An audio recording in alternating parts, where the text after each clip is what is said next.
আসসালামু আলাইকুম প্রিয় বিয়স ও বিয়স, আশা করি এই সুন্দর বারমায়াবিহীন পৃথিবীর বুকে ভিতর থেকে সুস্থ আছেন, ভালো আছেন। আজকে আমি যে বশীকরণ নকশা বা মন্ত্রটি আপনার মাঝে আগত হাজির হয়েছে। এই বশীকরণ নকশা বা মন্ত্রটি দিয়ে আপনি যে কোনো ব্যক্তি, যে কোনো মহিলাকে, যে কোনো কাঙ্ক্ষিত ব্যক্তিকে আপনি আপনার সারা জিন্দগির জন্য বশীকরণ করতে পারবেন। আপনি আপনার সারা জিন্দগির জন্য বশীকরণ করতে পারবেন, তার সাথে মিলন করতে পারবেন, সহবাস করতে পারবেন, যা ইচ্ছা তাই করতে পারবেন। আমি তান্ত্রিক গুরু ইদ্দিস আলী, আমি তান্ত্রিক গুরু ইদ্দিস আমি কথাই না কাজে বিশ্বাসী, এই বশীকরণ নকশাটির নাম হলো ভালোবাসা বশীকরণ তাবিজ। ভালোবাসা বশীকরণ তাবিজ, এই তাবিজ দিয়ে আপনি আপনার ভালোবাসা মানুষকে কাছে পাবেন, আপনার ভালোবাসা মানুষের সাথে মিলন করতে পারবেন।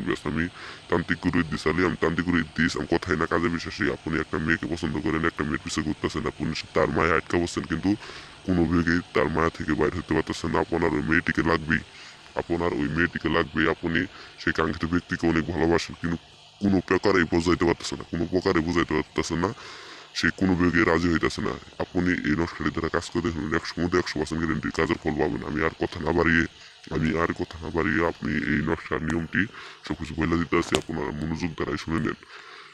আপনি দেখতেছেন এই যে নকশা, আপনি দেখতেছেন নকশা সাইডটা ঘর, এই সাইডটা ঘরের মধ্যে উপরের ঘরটার মধ্যে আপনার নামটি দিবেন, উপরের ঘরের মধ্যে আপনার নামটি দিবেন। দেওয়ার পর বাম পাশে ডান পাশে আপনার জন্ম তারিখ দিবেন, আপনার জন্মসাল দিবেন, জন্ম তারিখ দিবেন। দ্বিতীয় নাম্বার নিচের ঘরটার মধ্যে সেই মেয়ের কাঙ্ক্ষিত নামটি দিবেন। দিলে আপনার